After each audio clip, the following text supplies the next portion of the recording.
How's it going, everybody? I'm Sam Lee, reading for writer Devin Rardin, and welcome to Gaming Instinct's review of Returnal.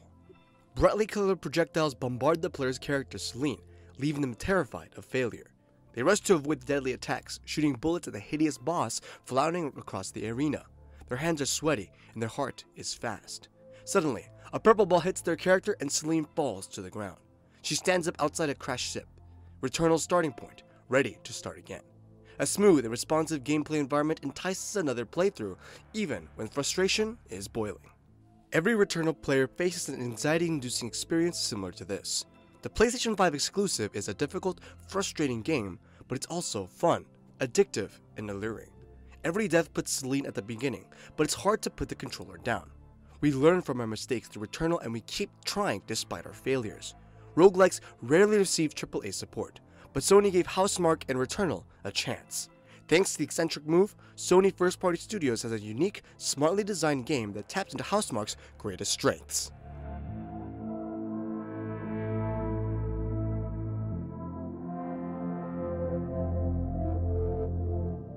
Returnal opens in the black vacuum of space, with conservative music creating an eerie and enigmatic atmosphere. The ship is dodging asteroids when its pilot, a blonde woman in an astronaut suit, glances at a red signal that reads, "Approach Forbidden." As a quick aside, it's refreshing to see a playable older woman in what is a highly sexualized medium. As Celine approaches the planet's atmosphere, the ship starts to break down until it crashes on the mysterious planet. After a black screen, she stands up outside the crashed ship, initiating the nightmarish journey of Returnal. As Celine explores the planet, she's shocked to find a dead version of herself, and realizes she's in a seemingly unbreakable loop. A procedurally generated planet with ravenous creatures serves as the backbone of Returnal's gameplay, a strenuous experience where progress rarely transfers after death. After each death, Celine encourages herself and the player alike to keep trying, but that's not our main motivation. It's the tight gameplay loop. At its most basic level, barring some impressive upgrades, combat involves a combination of jumping, dashing, and shooting. All of these moves are responsive to the point where death never feels like the fault of the game, but of the player. Combat is quick and exhilarating, amplified by the pinpoint transition between button press and character action.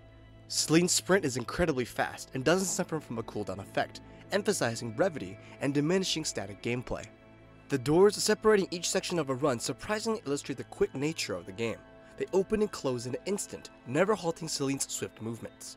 The dash is just as quick, serving as Celine's primary strategy for avoiding damage. For instance, 5 Kerberonics could fire lines of blue spheres from every direction, causing Celine to jump over them. A hideous Titanops, a huge creature with sinuous tentacles, jumps at the protagonist right after avoiding the deadly hit. Celine barely escapes death with a well-timed dodge. Celine must do more than dodge. The player also returns fire with the numerous weapons they find in procedurally generated areas.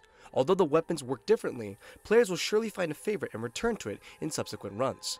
One great quality of the Holoseeker, for instance, is its rate of fire and how long it lasts before recharge. In contrast, the thermogenic launcher emits one explosive laser at a time. It's rare for a weapon to miss its intended target, owing to its tight, refined control systems. In addition to the standard firing mode, each weapon has an alternative fire function, triggered by the DualSense's adaptive triggers. Depending on the weapon and add-ons, a half press launches standard fire and a full press fires an array of lasers. Alt fire is essential for survival and whittling down the enemy's health.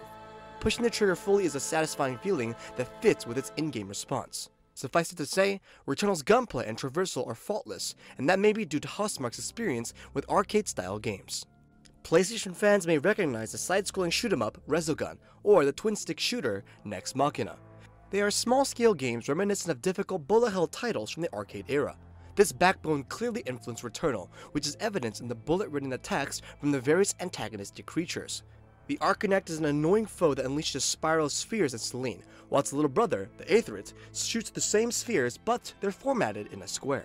When several enemies all attack in a myriad of shapes and sizes, the player must dodge them like it's a 3D version of Galaga. Astonishingly, Housemarque could combine arcade-style combat and roguelike progression into a refined and satisfying AAA experience.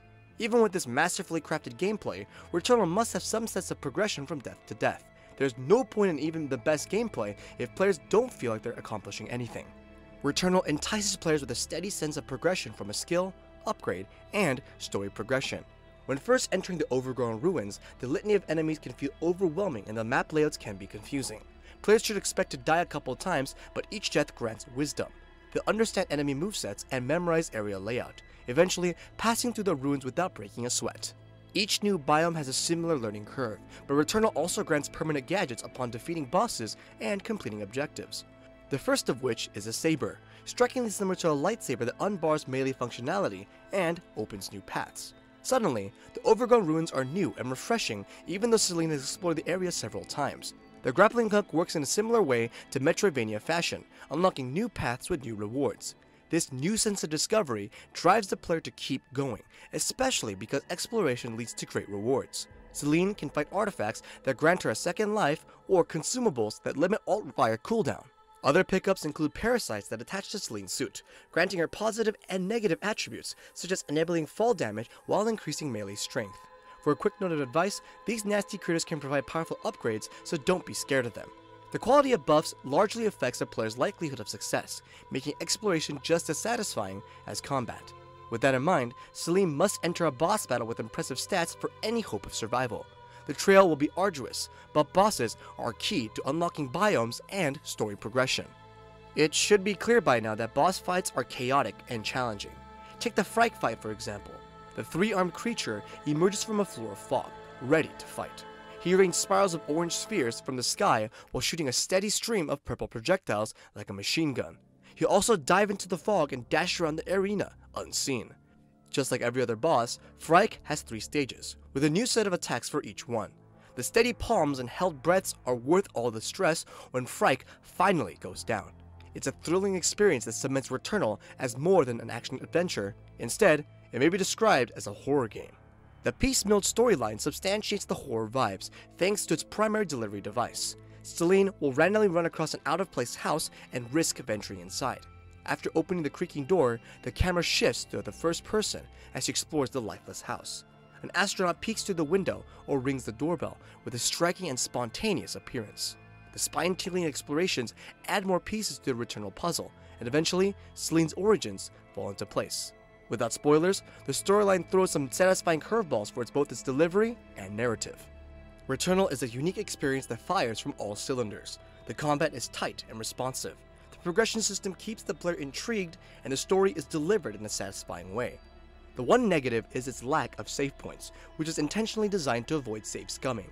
This is a difficult element for roguelikes where much of the intensity comes from death, but at the same time, single runs can take 5 hours at least.